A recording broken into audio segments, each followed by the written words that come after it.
السلام عليكم ورحمة الله وبركاته.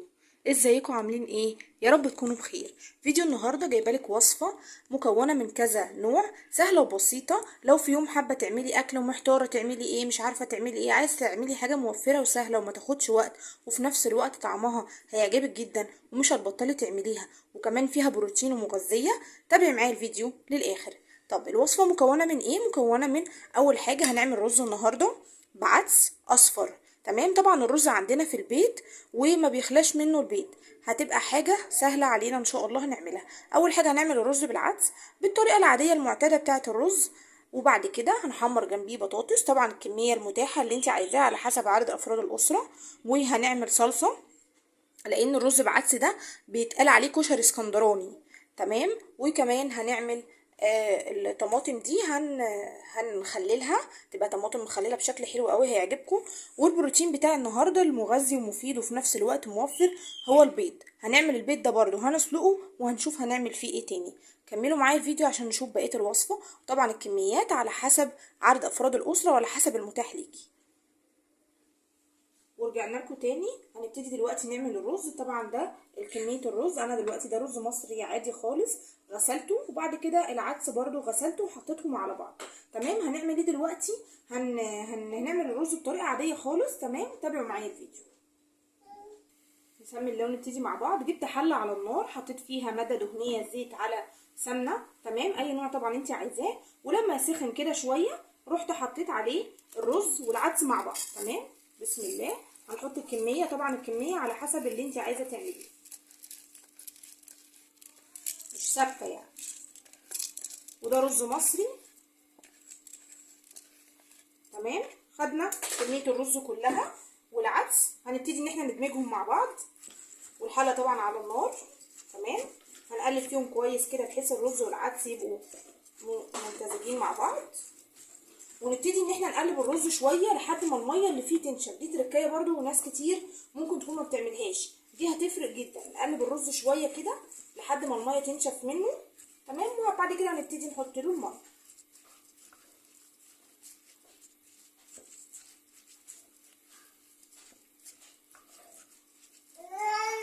وفي نفس الوقت برضو انا بقلب الرز عشان يمتزج مع بعضه مع العدس. فضلت اقلب شويه في الرز لحد ما الميه بتاعته نشفت شويه. بعد كده هنبتدي نحط له الميه اللي هنسوي فيها. طبعا كلنا عارفين ان الميه لازم تغطي الوش بتاع الرز. تمام، هنقلب برضو كويس كده.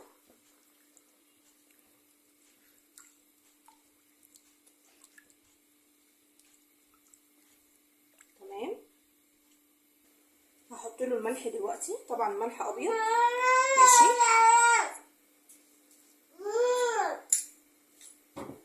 هنحط الملح ونقلب كويس نشوف ملح مظبوط. تمام، طبعا النار عاليه. خلاص كده انا كده خلصت الوصفه الاولانيه او المكون الاولاني. ماشي، طبعا الرز لما الميه تغلي هنبتدي نوطي عليه. ماشي، بسم الله، نسمي الله ونكمل المكون التاني. دلوقتي عندي حله على النار، حطيت فيها زيت بس. تمام، هيسخن شويه. هنعمل ايه دلوقتي؟ احنا بنعمل دلوقتي الصلصه بتاعه الكشري او بتاعه الرز اللي هنستخدمها عليه. تمام، اول ما الزيت يسخن شويه بس كده هبتدي احط عليه شويه توم، حاجه بسيطه يعني نقول معلقه بس. تمام، احنا بقى هنا مش هنخلي التوم ان هو يحمر للملوخيه، لا هو بس ايه، لونه يغير بس، حاجه بسيطه. تمام،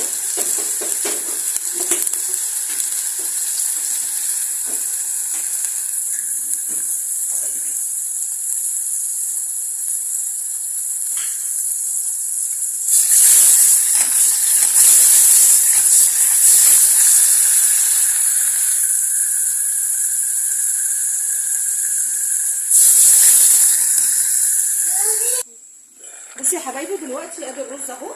ماشي، لما ميته قلت كده المفروض ان انا هوطي عليه دلوقتي. ونراعي واحنا بنعمل الرز ان احنا ما نسيبش الميه تنشف منه قوي، عشان الرز ما ينشفش منه ويبقى ناشف واحنا بناكله. فهنبتدي نوطي عليه. تمام، ونديله تقليبه كده بس كده. المفروض ان احنا منتظرين هو يستوي دلوقتي.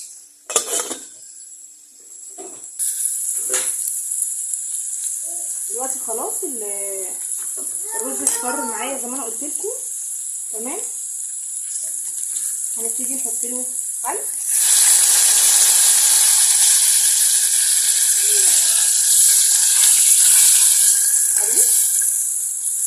وبعد كده هنحط السلطه. وصفه سهله وبسيطه جدا، ما بتاخدش مني وقت خالص خالص، بس طعمها الصراحه حكايه. بسم الله. هنحط الطماطم المعصوره. تمام، وهنقلب. وبعد كده هنحط التوابل، ملح وفلفل وشويه كمون، وهنسيبه لحد ما الصلصه تتخن شويه، بس مش عايزاها تبقى تخينه قوي ولا خفيفه قوي. هوريكم القوام بتاعها، ولما تتخن هبتدي ان انا اطفي عليها. ويبقى كده خلصت معايا الوصفه. تابعوا معايا الفيديو للاخر عشان نشوف النهايه بتاعه الوصفه عامله ازاي. بصوا يا حبايبي، دلوقتي ده قوام الصلصه. تمام، هيبقى في القوام ده، ولا خفيفه ولا تقيله. تمام، هي مش هتبقى تقيله طبعا قوي زي الصلصه اللي بنعملها مثلا للطبيخ، وفي نفس الوقت مش هتبقى خفيفه. ماشي، انا كده وصلت للمرحله دي. وبعد كده هروح طافيه عليها. وادي الرز لسه معانا على النار. تمام، بقلبه اهو. بس ايه، طبعا انا شلت من عليه، هو طبعا اتشرب وانا مغطيه عليه، وهو لسه ما ايه شويه يعني وكده، وهطفي عليه. دلوقتي بقى احنا بعد ما سلقنا البيض، تمام، سلق عادي خالص. بعد كده هنعمل ايه، جبت طاسه على النار، حطيت فيها شويه زبده. لو مش عندك زبده ومتوفر زبده ممكن تحطي سمنه. تمام، هنعمل ايه دلوقتي، زي ما بيقولوا كده هندحرج البيض، يعني هنقليه في السمنه او الزبده. طبعا انا حاطه زبده دلوقتي. ماشي، المنظر ده طبعا الكميه اللي انت عايزاها. هنفضل نقلب في البيض كده لحد ما يتحمر. بيفرق جدا جدا في طعمه، بيبقى شكله حلو. تمام، وطبعا برضو الريحه بتبقى جميله جدا. بس الزبده يا جماعه تحفه. بس هنفضل نقلب فيه كده لحد ما يتحمر. تمام، ده برضو من ضمن الايه المكونات بتاعه الوصفه. بصوا يا حبايبي بقى، الوصفه بقى او المكون اللي من ضمن الوصفه اللي هيفرق جدا في طعمها، وحاجه مخلله كده وهتفتح النفس وهتبقى جميله. ومش لازم بس نعملها مع الاكله دي، ممكن نعملها في كل اكلاتنا، وهي الطماطم المخلله. تمام، دي طماطم صحيحه. ماشي، يستحب لو حجمها صغير عن كده يعني، بس انا هو ده اللي حاولت اجيبه. بعد كده هنعمل ايه فيها، هنمسكها كده. تمام، ونقطعها كده بالعرض. مش هنكمل للاخر يعني، هنيجي كده بس لحد تحت كده، وهنقف اخرها لحد هنا. تمام، هنقطعها بالمنظر ده. نعمل كمان واحده كده كده. كل الكميه اللي عندي هعملها بالمنظر ده. طب وبعد كده هعمل ايه، انا دلوقتي عندي دقه. تمام، وعندي توم، معلقه دقه على معلقه توم على شويه ملح وفلفل وكمون وشويه خل وشويه ليمون. هيتقلبوا كلهم مع بعض عادي كده.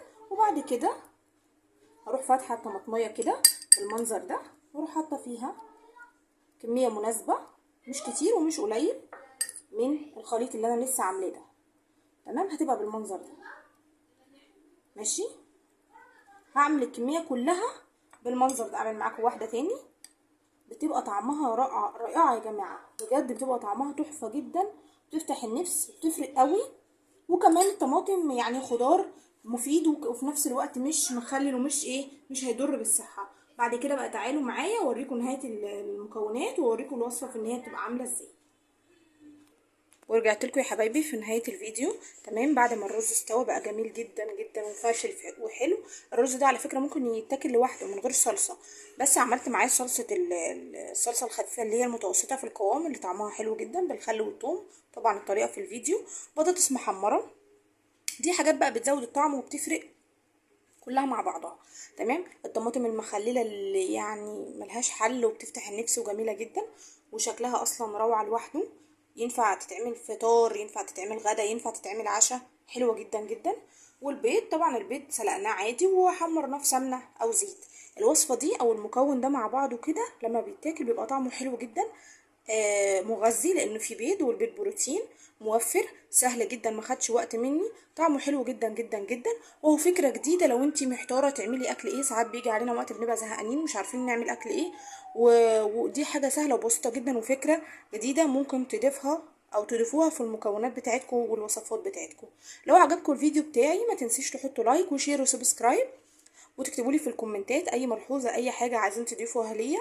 وشكرا جدا على استماعكم ليا، والسلام عليكم ورحمه الله وبركاته.